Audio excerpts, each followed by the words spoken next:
हम नहीं आप है महादाढ़ कार्यकर्ताओं के पीठ में घोंपा छुरा। उद्धव पर एकनाथ शिंदे का बड़ा हमला। सीएम शिंदे ने कहा कि हम लोग के लिए ग्राउंड पर काम कर रहे हैं, न कि वर्क फ्रॉम होम करके सरकार चला रहे। उन्होंने उद्धव पर निशाना साधते हुए कहा कि आप बार बार हमें गद्दार कहते हैं, लेकिन आप खुद महागद्दार हैं। हमने जिनके साथ चुनाव लड़ा उन्हीं के साथ सरकार बनाई। महाराष्ट्र के मुख्यमंत्री एकनाथ शिंदे ने पूर्व सीएम उद्धव ठाकरे का नाम लिए बिना उन पर तीखा हमला बोला। उन्होंने कहा कि उद्धव बार बार हमें गद्दार कहते हैं, लेकिन आप खुद महागद्दार हैं। हमने जिनके साथ चुनाव लड़ा उन्हीं के साथ सरकार बनाई, लेकिन आपने सत्ता के लिए अपने 25 साल पुराने मित्र विचारधारा को छोड़ दिया। आपने न केवल मतदाताओं बल्कि अपनी पार्टी के कार्यकर्ताओं को भी पीठ में छुरा घोंपा है। सीएम शिंदे ने केकरा वाले बयान को लेकर उद्धव ठाकरे पर पलटवार किया। उन्होंने कहा कि हर कोई जानता है कि जब शिवसेना ने नारायण राणे, राज ठाकरे और मनोहर जोशी जैसे वरिष्ठ नेता ऊपर उठ रहे थे तो उनकी टांग किसने खींची। दरअसल सीएम शिंदे ने कहा कि हम लोगों के लिए ग्राउंड पर काम कर रहे हैं, न कि वर्क फ्रॉम होम करके सरकार चला रहे। शिंदे ने राज्य में औरंगजेब के महिमागंडन की बढ़ती घटनाओं को सोशल मीडिया पर उनके स्टेटस और कार्यक्रमों में उनकी तस्वीर दिखाने पर टिप्पणी की। सीएम शिंदे ने साफ किया कि महाराष्ट्र में इसे बर्दाश्त नहीं किया जाएगा। औरंगजेब कभी भी नायक नहीं हो सकता, बल्कि हमारे लिए, सबके लिए और केवल खलनायक हो सकता है। एकनाथ शिंदे ने कहा कि पिछले 1 साल से हमें खोखे और गद्दार कहा जा रहा है। अब इसे हमेशा के लिए निपटाने के लिए समय आ गया है। जो लोग हम पर गद्दार और खोखे होने का आरोप लगाते हैं, वही लोग पत्र लिखकर हमें 50 करोड़ रुपए लौटाने के बारे में पूछ रहे हैं। मैंने निर्देश दिया है कि इसे वापस किया जाना चाहिए और मैं आपकी संपत्ति पर दावा नहीं करता।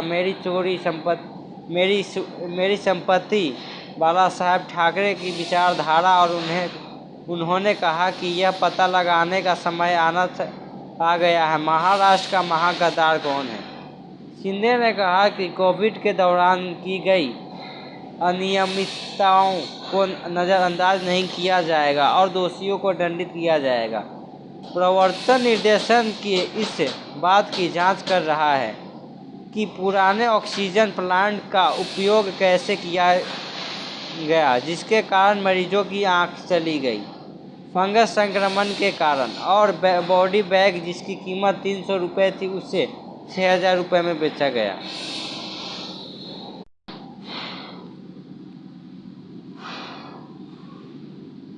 उद्धव ठाकरे वर्सेस एकनाथ शिंदे, शिवसेना की किसकी सुप्रीम कोर्ट का जल्दी सुनवाई से इनकार। शिवसेना पर किसका हक है, इसको लेकर एकनाथ शिंदे बनाम उद्धव ठाकरे की जंग जारी है। अब सुप्रीम कोर्ट ने इस मामले की जल्दी सुनवाई से इनकार कर दिया है।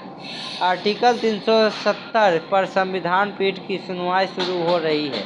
इसकी सुनवाई पूरी होने के बाद ही इस मामले की सुनवाई होगी।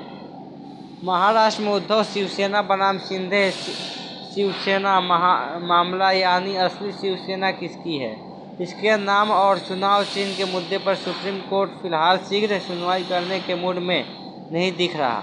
सुप्रीम कोर्ट ने मंगलवार को मेंशनिंग के दौरान उद्धव ठाकरे की अर्जी पर जल्द सुनवाई से इनकार करते हुए कहा कि बुधवार को 370 पर संविधान पीठ की सुनवाई शुरू हो रही है। इसकी सुनवाई पूरी होने के बाद ही इस मामले की सुनवाई करेंगे। सुप्रीम कोर्ट ने 370 पर संविधान पीठ की सुनवाई के बाद इस मामले पर सुनवाई का भरोसा दिया है। दरअसल शिवसेना बनाम शिवसेना मामले के पर सुप्रीम कोर्ट में 31 जुलाई को सुनवाई होना तय था, लेकिन जस्टिस PM नरसिम्हा की छुट्टी होने के कारण मामला सुनवाई के लिस्टेड नहीं हो सका। उद्धव ठाकरे और सुनील प्रभु के वकील अपनी याचिका को जल्दी सुनवाई के लिए सूचीबद्ध करने के लिए सीजीआई के बेंच पर पास पहुंचे थे। सुनवाई के दौरान चीफ जस्टिस ने कहा कि यह मिसलेनियस की तरह तुरंत सुनकर निपटाने के मामले वहीं बिस्तर सुनवाया गया। बता दें कि कोर्ट से पहले चुनाव आयोग ने नीतीश गुट को असली शिवसेना मानते हुए शिवसेना की तीर कमान की चुनाव चिन्ह को सौंप दिया है। वही उद्धव गुट के मशाल का चुनाव चिन्ह मिला था। दोनों ने इस चुनाव चिन्ह पर ही राज्य में उपचुनाव को लड़ा था। पिछले साल शिवसेना ने फूट में पड़ी थी, तब एकनाथ शिंदे ने बगावत कर दी थी। फिर उन्होंने बीजेपी से हाथ मिलाकर देवेंद्र फडणवीस के साथ मिलकर सरकार बना ली थी। इस सरकार में शिंदे सीएम और फडणवीस डिप्टी सीएम बने। अब एनसीपी में सरकार का हिस्सा में एनसीपी में अजित पवार को डिप्टी सीएम बनाया गया है। मतलब राज्य में अब 2 डिप्टी सीएम हैं। बीजेपी शिंदे गुट और अजित गुट के इस गठबंधन को महायुति नाम दिया गया है।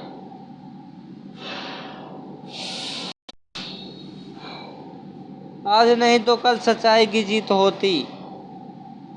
होती है।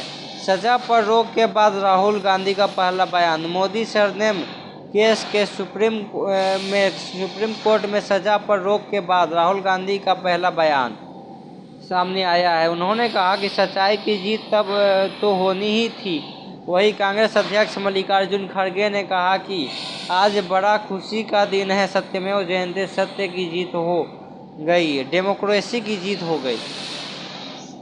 सुप्रीम कोर्ट की राहत मिलने के बाद कांग्रेस मुख्यालय में कांग्रेस के शीर्ष नेताओं ने प्रेस वार्ता के इस मौके पर कांग्रेस अध्यक्ष मल्लिकार्जुन खड़गे, केसी वेणुगोपाल, जयराम रमेश भी मौजूद रहे। इस मौके पर कांग्रेस अध्यक्ष ने कुछ तथ्य टिप्पणियां भी की, लेकिन राहुल गांधी ने बहुत ही सपाट अंदाज में अपनी बात रखी। उन्होंने इस फैसले को सच की जीत बताया और सभी को धन्यवाद किया जो इस परिस्थिति में उनके साथ खड़े रहे। सत्यमेव जयते की जीत। बता दें कि कांग्रेस ने प्रेस कॉन्फ्रेंस में अभिषेक मनु सिंघवी, अधीर रंजन चौधरी, केसी वेणुगोपाल, जयराम रमेश, मल्लिकार्जुन खड़गे शामिल हुए। खड़गे ने कहा कि आज बड़ा खुशी का दिन है, सत्यमेव जयते, सत्य की जीत हो गई, डेमोक्रेसी की जीत हो गई। उन्होंने कहा कि केवल राहुल गांधी की जीत नहीं है, सारे भारत की जनता की जीत है। सुप्रीम कोर्ट के फैसले का स्वागत है। अभी संविधान जिंदा है, न्याय मिल सकता है। यह आम लोगों की जीत है, लोकतंत्र और जनता की जीत है। कांग्रेस अध्यक्ष मल्लिकार्जुन खड़गे ने कहा कि यह लोकतंत्र, संविधान की जीत है और सत्यमेव जयते वाले ध्येय वाक्य की जीत है। अभी संविधान जिंदा है। मल्लिकार्जुन खड़गे ने कहा कि तंज कसते हुए कहा कि ऐसे कम ही मौके होते हैं कि हमारी कोई बात पॉजिटिव जाए। उन्होंने कहा कि सुप्रीम कोर्ट को जो फैसला है वो उसका तहेदिल से स्वागत करता हूँ। इसके फैसले के बाद यह साबित हो गया है कि अभी संविधान जिंदा है। यह फैसला इसके उदाहरण है कि सब अभी न्याय मिल सकता है। यह सिर्फ राहुल गांधी की जीत नहीं, जनता की जीत है, संविधान के वसूल की जीत है। इस फैसले से सभी देश में बहुत ही फायदा हुआ है। जो सच के लिए लड़ता है, देश की मजबूती के लिए लड़ता है, युवाओं के लिए बात रखता है, महंगाई के लिए लड़ता है, लोगों को जागृत करने के लिए कन्याकुमारी से कश्मीर तक चलता है, गरीबों, बच्चों, डॉक्टरों, इंजीनियर से मिलता है, उन सभी की दुआओं के साथ और यह लोगों की जीत है। देखते हैं सदस्य बहाली में कितनी समय लेते हैं। इसके साथ ही खड़गे ने तंज कसते हुए कहा राहुल गांधी की सदस्यता रद्द करने में 24 घंटे की समय लगा। 24 घंटे में सब कुछ। उन्होंने कहा कि अब देखते हैं कि बहाली कितने देर में होती है, शायद रात तक कर दे या अभी कर दे। कितना वक्त लेते हैं हम देखेंगे और इंतज़ार करेंगे। मैं इतना कहूँगा कि लोगों की जीत है, ये नागरिकताओं की जीत है और वायनाड के लोगों की जीत है।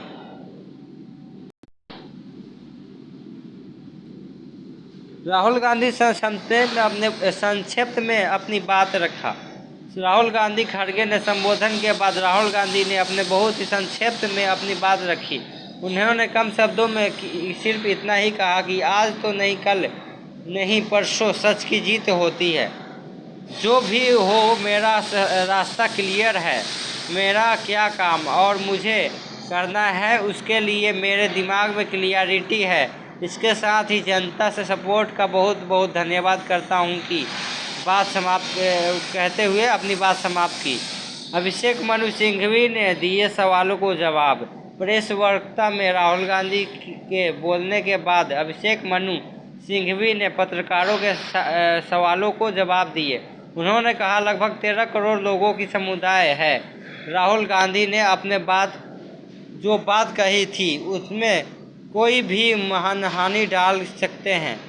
ये मोरल ट्रिब्यूटेड है जिन्होंने कहा कि मैंने सुप्रीम कोर्ट में कहा कि 2 साल की सज़ा मोरल ट्रिब्यूट है। ये अपराध 2 निजी व्यक्तियों के बीच केरल से कश्मीर, असम से गुजरात कोई भी शिकायत कर सकता है, लेकिन ऐसा कैसे समुदाय की सिर्फ भाजपा व्यक्ति ही शिकायत करता है।